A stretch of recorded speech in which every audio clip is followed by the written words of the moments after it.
అఫ్సర్ పాషా గారు ఉన్నారు. 2 minutes ఆయన కూడా గ్రీటింగ్స్ చెప్తారని ఆశపడుతున్నాము. ఈ సమయాన్ని ఆయనకు అప్పగిస్తున్నాము.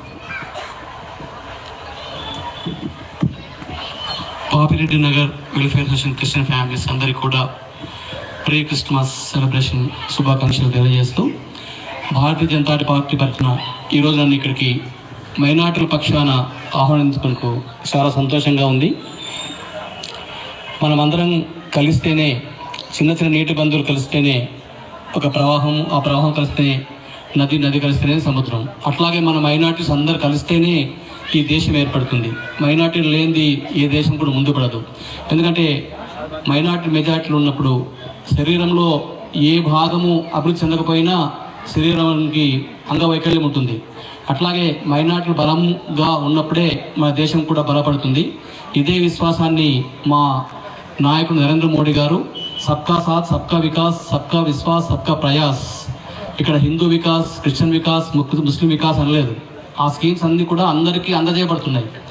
ఎలాగైతే మన మార్గదర్శకుడు మనందరి ప్రభు యేసుక్రీస్తు చెప్పారో, విశ్వమానవ శాంతిని, అందరిలో ఉండే మానవత్వం ఒకటే అని చెప్పారో, మా పార్టీ సిద్ధాంతం కూడా అదే. ఏకాత్మ మానవతావాదం. అందరిలో ఉండే ఆత్మ ఒకటే. ప్రతి జీవిలో, ప్రతి మనిషిలో, ప్రతి జంతువులో ఉండే ఆత్మ ఒకటే అని చెప్పే పార్టీ మా పార్టీ. కానీ చాలామంది దాన్ని వక్రీకరించి చెప్తున్నారు. సో దయచేసి మా పార్టీ యొక్క మూల సిద్ధాంతమే ఏకాత్మ మానవతావాదం.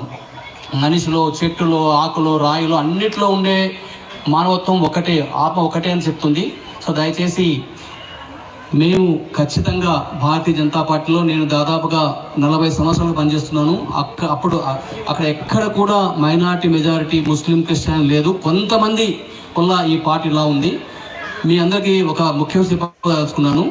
ఒకవేళ ముస్లింలకు కానీ క్రిస్టియన్లకు కానీ పార్టీ వ్యతిరేకంగా ఉంటే, నార్త్ ఈస్ట్ స్టేట్లో మీకు బాగా తెలుసు, నార్త్ ఈస్ట్లో దాదాపుగా 95% క్రిస్టియన్సే ఉంటారు. మరి అక్కడ అన్ని స్టేట్లో కూడా బీజేపీ ప్రభుత్వం ఉంది. ఒకవేళ అక్కడ నా క్రిస్టియన్ సోదరులు కనుక సపోర్ట్ చేయబోయకుంటే భారతీయ జనతా పార్టీ ప్రభుత్వం ఏర్పడేదా? సో అట్లాగే ఉత్తరప్రదేశ్లో దేవబంద్ అనే ప్రాంతం, అక్కడ దాదాపు 90% ముస్లింలు ఉంటారు. అక్కడ నుంచి ఏ ఫత్వా వచ్చినా ముస్లింలు అందరూ పాటిస్తారు. ఎట్లయితే వాటికన్ సిటీ ఉందో అట్లాగే, ఎట్లాగైతే మక్కా ఉంటుందో అట్లాగే దేవబంద్ నుంచి ఏ ఆజ్ఞ వచ్చినా మేము పాలిస్తాం ముస్లింలు. అక్కడ కూడా బీజేపీ ఎంపీనే ఉన్నాడు. కాబట్టి దయచేసి మేము మీతో ఉంటాము, మీరు మాతో ఉండండి. ఖచ్చితంగా రాబోయే కాలంలో ఈ భారతదేశాన్ని ఒక సుసంపన్న రాజ్యంగా తయారు చేద్దాం. ఎందుకంటే మనమంతా కోరుకునేది ప్రపంచమంతా సుఖశాంతులతో ఉండాలి. ఈ కాలంలో దాదాపుగా అనవసరంగా మన మధ్య యుద్ధాలు పెడుతున్నారు. ఒకే సంతానమైన మన మధ్యన చిచ్చు పెడుతూ వెళ్తున్నారు. పాలస్తీన్ అని, ఇంకోటని, హమాస్ అని, అదిని. కాబట్టి అలా ఉండకుండా విశ్వమానవ సౌభృత్వాన్ని, విశ్వశాంతిని ప్రబోధించే మా పార్టీ తరఫున మీ అందరికీ కూడా రాబోయే క్రిస్మస్ అడ్వాన్స్ శుభాకాంక్షలు తెలియజేస్తున్నాను. భారత్ మాతాకి జై. మనమంతా కలిసి ఒకటిగా ముందుకు సాగడం. మైనార్టీలంతా మెజార్టీలుగా ఈ ప్రభుత్వాన్ని, అంటే ఏ ప్రభుత్వం అయినా, బీజేపీ ప్రభుత్వం కాదు, అన్ని ప్రభుత్వాలు మనకు వెల్ఫేర్గా ఉండేటట్లుగా మనం ఏకమవుదామని మిమ్మల్ని అందరినీ సవినయంగా ప్రార్థిస్తూ, ఈ అవకాశం ఇచ్చిన మీ అందరికీ కూడా మరొక్కసారి నమస్కరిస్తూ సెలవు తీసుకుంటున్నాను. భారత్ మాతాకి జై.